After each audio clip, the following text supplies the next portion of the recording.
My Gladiator has a death wobble problem. Are these Dynatrac heavy-duty ProSteer ball joints the answer? Maybe not alone, but I'm not playing games. I've taken the nuclear option. We've already done metal cloak control arms, track bars, and a Steer Smart brace. By the time I'm done, I'm adding a full metal cloak steering kit. This is part 6 of our 8-part series to kill death wobble for good. Stick around. The playlist link is going to be here, possibly here. Choosing between Dynatrac ProSteers and metal cloak baller joint is a win-win. Both are rebuildable on the vehicle. That means no more pressing out ball joints once they're in. I went with the Dynatrac because I found a deal on a previous part number that's the same exact product that saved me a bunch of cash. If you do go with Dynatrac, buy their installation kit too. It comes with 2 specific rings. These make the press fit perfectly. It's worth every penny not to damage these high-end parts.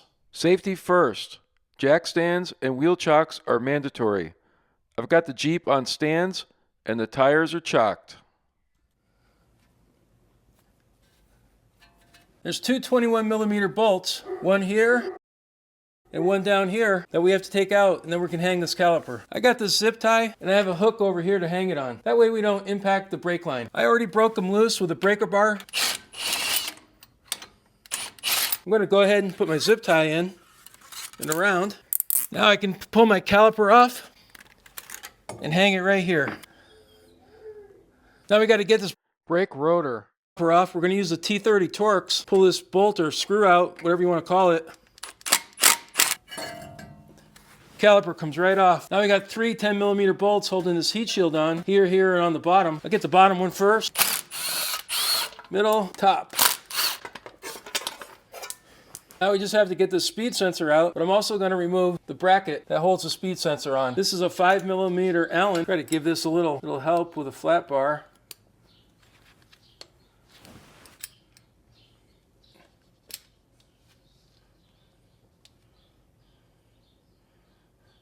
Now for the bracket, I'm just going to use a 13mm socket. If you come around this side, see that little bracket is also stuck here. It comes off just like that. Now I can zip tie this out of the way. All right, speed sensors all zip tied out of the way. I don't have to worry about damaging that. My drag link has already been removed.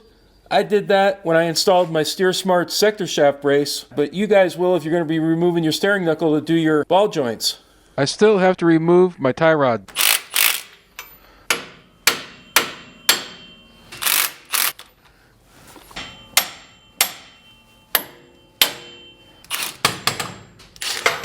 Now this could go in the pile with the rest of the old parts. It's out of the way here. So now we can get the axle removed. Removing the axle can be a little tricky. We got to be careful. And putting it back is a little tricky, and we have to be careful doing that because we can ruin the seal. And we don't want to do that because then we have to take the diff out and replace the seal, and that's a big deal. The axle on this side isn't very long. It only goes to here to here. Now the axle on the passenger side, stay tuned in the video because I show you how I dealt with the FAD, which is the front axle disconnect. So if your Jeep has a FAD, like most Jeeps do, or old late model Jeeps, you need to do some special things to get that passenger side axle out. And I go into some pretty good detail later on in the video. But for now, let's get some ball joints on this side. There's 3 bolts that hold the unit bearing in, 1 here and 2 on the other side. And what we use to loosen this, it's a 13mm 12-sided socket. I got the bolts out of the unit bearing. Now we're going to slide the axle assembly out. So we want to make sure to support the axle as it's coming out so it doesn't drag across the seal in there inside the axle and do any damage. Just going to stuff a rag in here. Now I'm going to get these cotter pins on the top and the bottom. Leave your castle nuts on just at the bottom of the threads, and then we'll knock this knuckle off. To get this steering knuckle off, we're not going to hit the actual knuckle.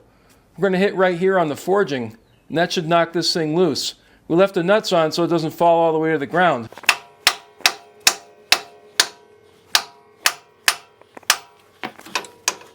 That bottom broke loose with a couple of wraps from the hammer, and now we're ready to take this knuckle off. So there we go. Well, don't lose this thing, the upper ball joint sleeve. This has to go back in the knuckle when we go to put the knuckle back on with the new ball joints. Now we're going to remove these ball joints. I'm going to start with the top one, and I just have to find the right combination of adapters. Pretty easy to fumble these things when you're trying to get it set up. I think we're pretty good there. Got my breaker bar. A little easier, there we go. Now we'll get the bottom one.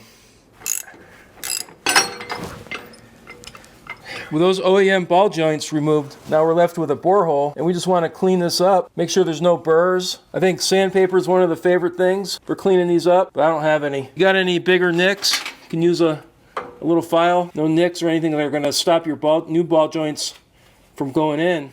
So these are my Dynatrac ProSteer heavy duty ball joints. There's a lot of things I like about these. First of all, they're greasable. They are rebuildable on the vehicle, which means the guts inside can be replaced, so you don't have to press these out anymore. If this ball joint does wear out, and I imagine I'm going to wear out before this ball joint does, but you can actually rebuild it right on the vehicle, and you don't have to press it out again. They're pre-greased, so you don't have to grease them. 10,000 miles. Or if you go through water, you want to re-grease them, and they only need like a squirt. The actual ball joint doesn't really use grease to stop it from wearing out. It uses Teflon and other stuff. You should look on their website. And our grease fitting wants to point towards the front of the axle. Now, as far as installing these goes, Dynatrac sells an installation kit which has these rings, which are the perfect size. This right here is where Dynatrac wants you to put the pressure when you press this in. With that ring there, that's going to make sure my ball joint doesn't get damaged. And then with the press kit that I got from my local auto parts store, I'm going to use this adapter. That's going to slide right on this way. And that's going to be like that. So that is how that's going to be. The ball joint will be able to sit out the bottom there, so it'll be just on there like this.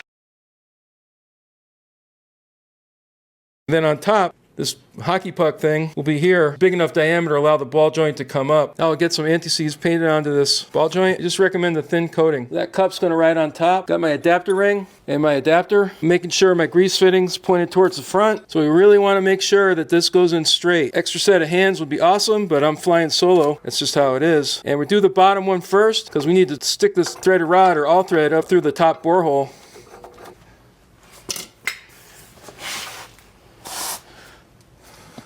Okay, looks like we're starting off nice and even. Going nice and even.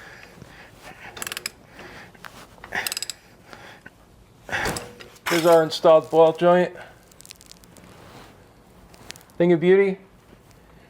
You see in the front of the ball joint, just sticking up is a groove for the snap ring. The snap ring is not going to go on the bottom ball joint, so you can't get a snap ring on this side. Don't worry about that. This is exactly normal. Okay, let's see if we can do this one more time. Got my grease fitting pointed to the front of the axle.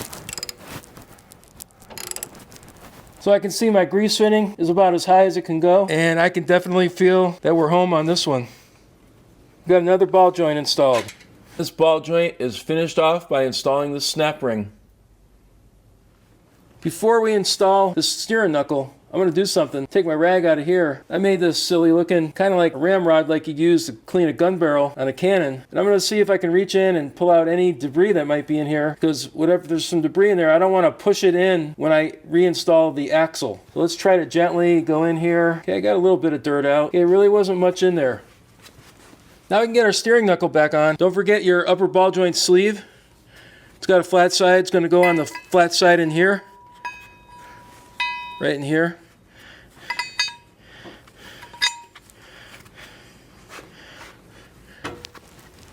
Throw a nut on the bottom to start and get a nut on the top. Dynatrac spells out exactly how we're going to torque them. So we're going to start off by torquing this lower castle nut to 15 foot-pounds.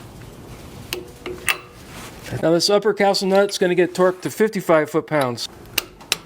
Now we're going to advance this nut until we have a clear path for our cotter pin.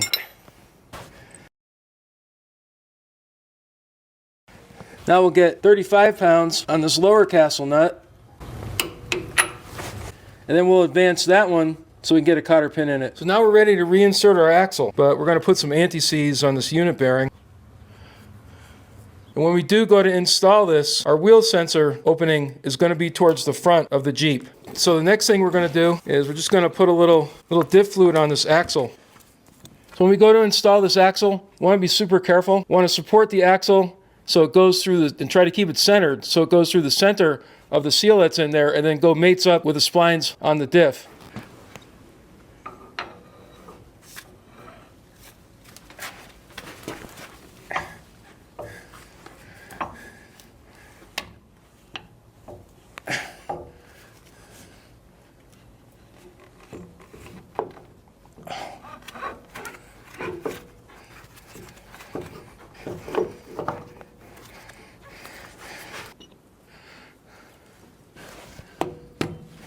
I think we're in. And this is where we use our 3 bolts that we had to use the 13mm 12-sided socket. Now we're going to torque these unit bearing bolts to 75 foot-pounds.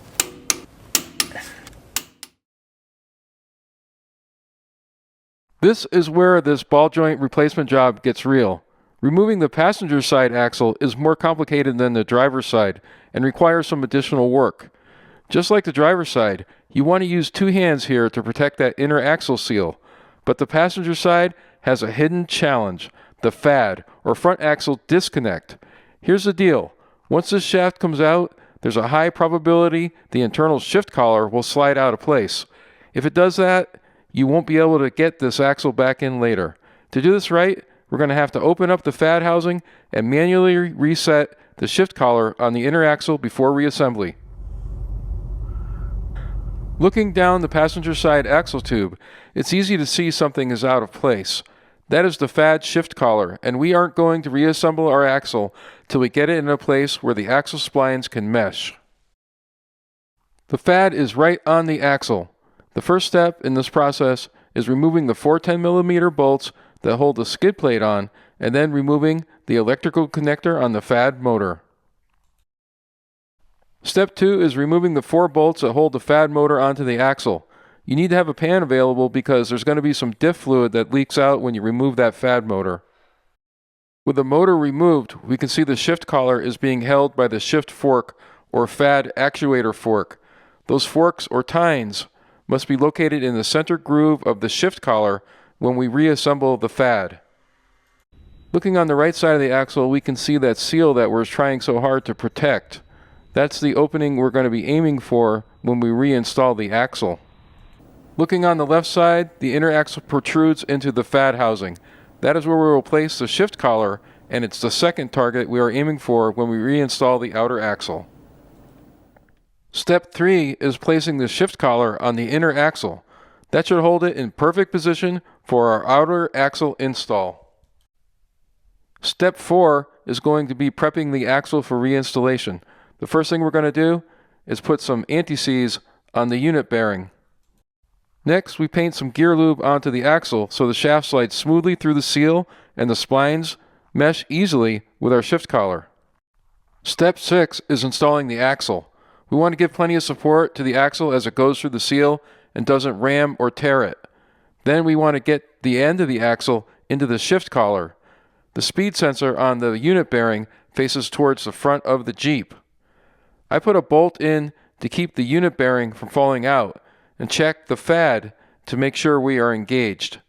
If everything is good, put some blue Loctite on the unit bearing bolts, the ones that require the 12-sided 13mm socket, and install them and torque them to 75 foot-pounds. Step 7. Reinstalling the FAD actuator. First, slide the shift collar to the right onto the outer axle so it's in the disconnected position. Your shift fork is likely already in the two-wheel drive position, which makes alignment much easier.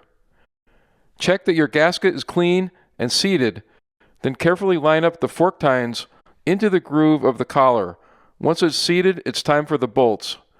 Technically, these are one-time use hardware, but I chose to reuse mine with a drop of blue Loctite for extra security. Snug them down in a crisscross pattern to the final torque of 15 foot-pounds.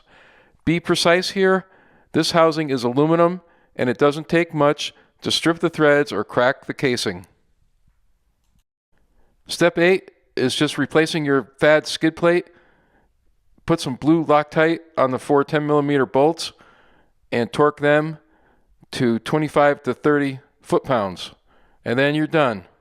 I've got a few more parts to throw back on, and then this job's a wrap. But I'm not gonna lie to you guys, this one had me sweating a little bit. When you're dealing with high-end parts like these Dynatrac ProSteers, the stakes are high. One wrong move with that ball joint press or a lapse in focus while you're sliding that axle in, and you've got a ruined inner seal. That turns a weekend job into a massive headache, pulling the entire differential. It's a nuclear option for a reason. It's powerful, but it requires respect. What I learned today is that the right tools like that Dynatrac install kit are worth every penny just for the peace of mind. If you're tackling this, take your time, support those axles, and don't rush that FAD reassembly. It's intimidating, but if I can do it here in the garage, you can too. So is the Death Wobble dead? We're getting close, but we aren't there yet. Now that the ball joints are bulletproof, we have one more major piece of the puzzle to install. In part 7, I'll be installing the metal cloak drag link, tie rod, and steering stabilizer. Then we'll finally head to the alignment shop and see the results. So if you found this deep dive helpful, hit that like button and subscribe so you don't miss the conclusion to this series. So check out the full Death Wobble playlist, and I'll see you in part 7 for the steering kit installation. Until then, this is Muddy Ruttzz. Stay safe out there, and don't forget, the best is yet to come.